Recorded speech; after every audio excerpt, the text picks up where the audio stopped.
नाज़रीन, टिकराटे जे ॻोठ जाम दिलोश महतम वासी ॿ नौजवान औरताणी आवाज़ ते हिरखिजी अगवा थी विया आहिनि। वारसनि जो चवणु आहे त 21 वरनि जो ज़बरदस्त अली ऐं 19 वरनि जो सखावत अली सखर विया वापसि न मोटिया आहिनि। वारसनि पारां मुबारकपुर थाणे ते नौजवाननि जे अगवा जो इतला ॾिनो पियो आहे।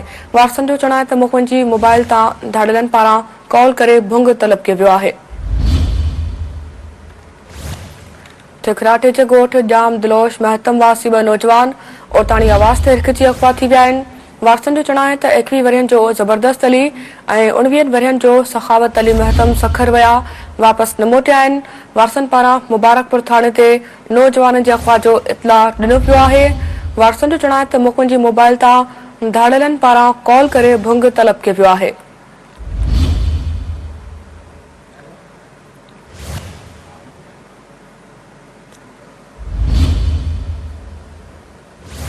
इन हवाले सां तफ़सील सां राब्तो कयो आहे सिंध टीवी न्यूज़ रिपोर्टर मजीद महर सां। जी मजीद, अपडेट कजे, ॿ नौजवान औरताणी आवाज़ ते हिरखिजी अगवा थी विया आहिनि।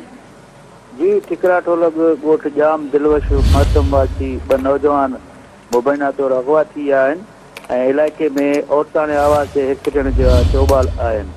21 वरनि जो ज़बरदस्त अली पुटु मोहम्मद इलियास ऐं 19 वरनि जो सखावत अली पुटु मंज़ूर अहमद महतम जेके काल रोड़ी विया ऐं जेको राति उन्हनि जा नंबर बंदि थी विया ऐं जेको वारिस आहिनि उहे ॿुधाए रहिया आहिनि त उन हिकु नौजवान जे फ़ोन तां पंहिंजे वालिद ॾे काल आई जंहिंमें धाड़ेलनि हुननि खां 60 लख रुपयो भुंग घुरियो आहे।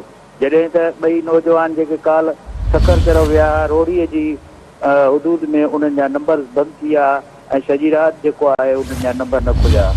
राति देर सां जेको आहे उन्हनि जे नंबर खां काल आई ऐं उन्हनि धाड़ेलनि भुंग घुरियो। जॾहिं त नौजवान जे वारसनि अगवा जी तस्दीक कंदे थाणो मुबारकपुर ते रिपोर्ट पिणु दाख़िल कई आहे।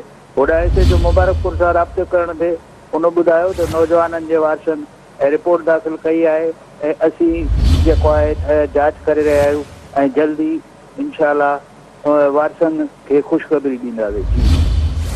ठीकु आहे मजीद, वरी महिरबानी अपडेट करण लाइ।